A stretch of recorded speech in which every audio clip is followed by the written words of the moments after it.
Instead, they will be down by 7 right now. Their largest deficit dito sa ating unang set. Sarah Jane Gonzalez chooses Tobino. Coverage from Iris. Tots goes to Myla. Sa kabilang panig, they go up to Ging. Layog under that ball, giving a free point para dito sa PacificTown-Army.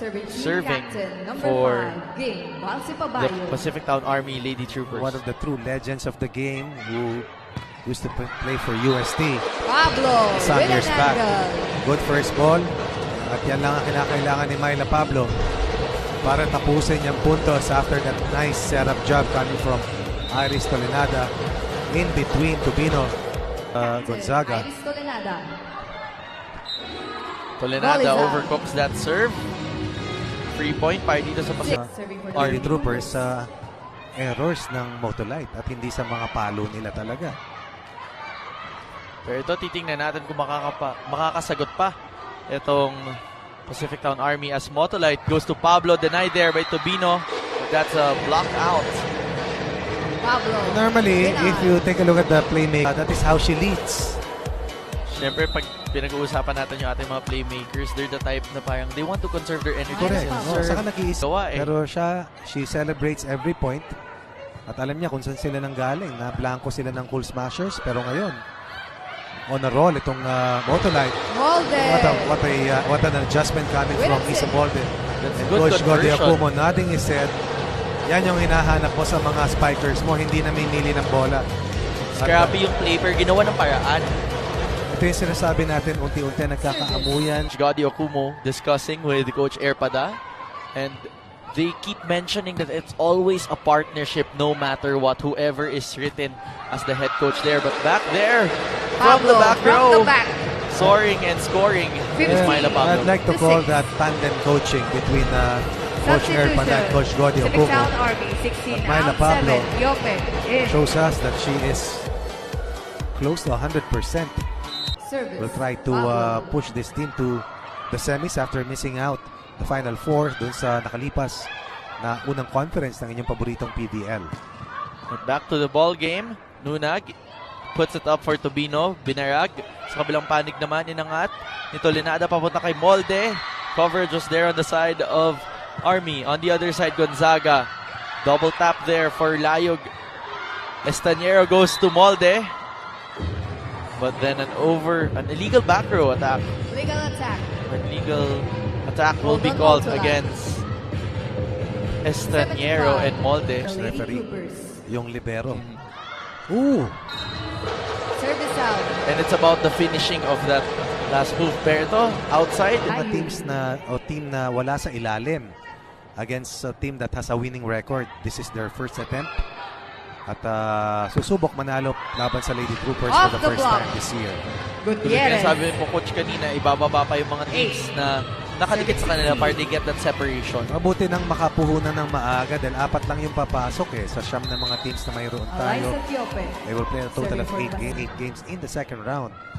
So kung dun sa nakalipas na PBL Reinforced Conference, 10 laban lamang, Of the hands of bawat team Babayo. dito, 16.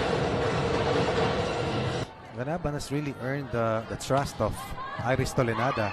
Time and again, meron silang connection. At dahil sa maayos ang kanilang depensa, nahanap ni Tolenada yung kanyang middle. What I find interesting about that Ganaban connection is kung titignan mo yung speed of Quick, iba yung tempo. Saka iba yung palo. Iba yung palo eh. May Iba. konting run eh.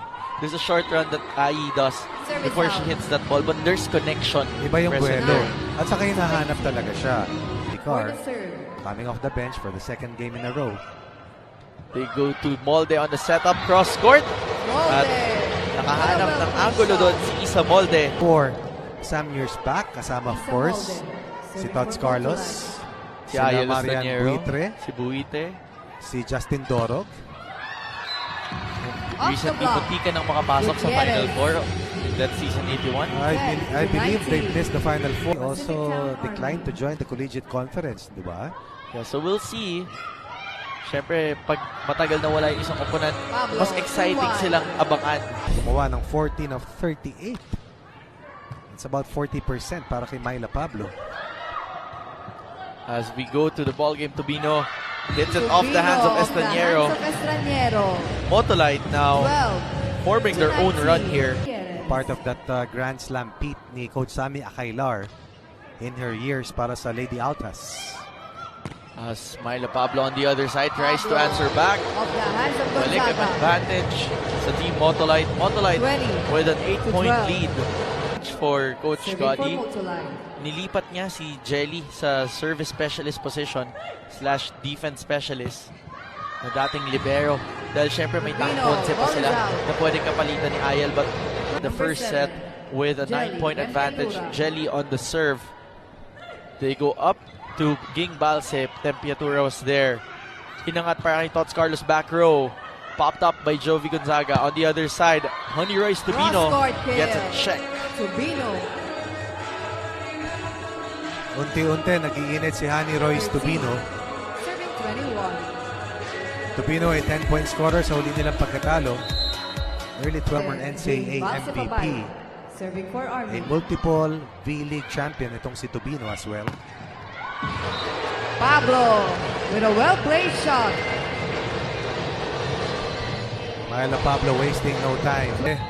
Serving for Motolite. Tolenada Team once again has done Iris really well Tolenada. sa kanyang mga assists para sa kanyang mga spikers. Quick there for Tiope. Honey Royce on that hit. On the other side, they go up to Tots Carlos. Off the hands of the blockers. Inangat dito ni Alina. Denied there. Tubino. And the block goes off the out.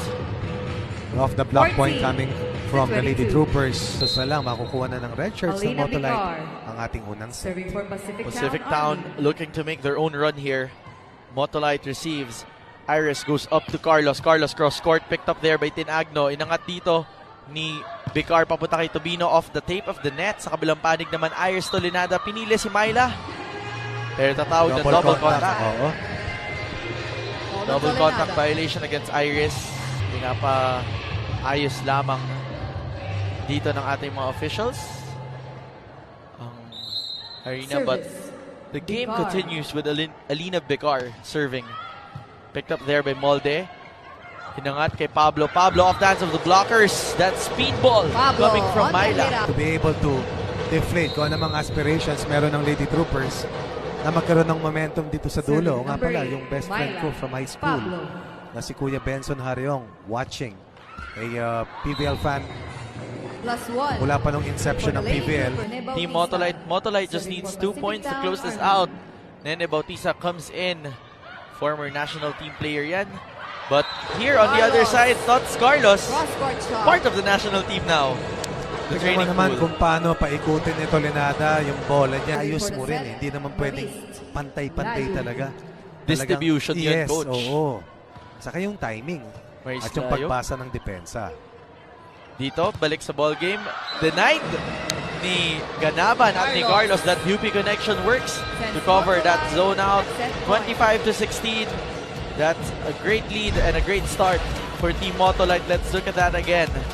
Tots Carlos, single block over the hitters of freebies ang binigay ng PacificTown-Army. At ang Motolite talagang kalmado at steady lamang sa kanilang pinakitang performance noong first set. Motolite has not dropped a set dating back to that 3-set sweep sa mga kamay ng Cool Smashers. Wire-to-wire win para sa Motolite who came up with a 4-0 lead from the get-go. Maayos yung unang puntos, doon sila kumuha ng kumpiyansa, matibay na reception, and Iris Tolenada once again at the top of her game. Activating Ganaban, alternating Molde, Carlos, and of course Myla Pablo, and that led to some confusion doon sa defensive formation ng team ng Lady Troopers, and eventually maski yung opensa ng Pacific Town ay hindi na mayagpag, and they were down by as much as 10 points in that first set. Number 1 to your Motolite team. Magbabalik po kami dito sa PVL.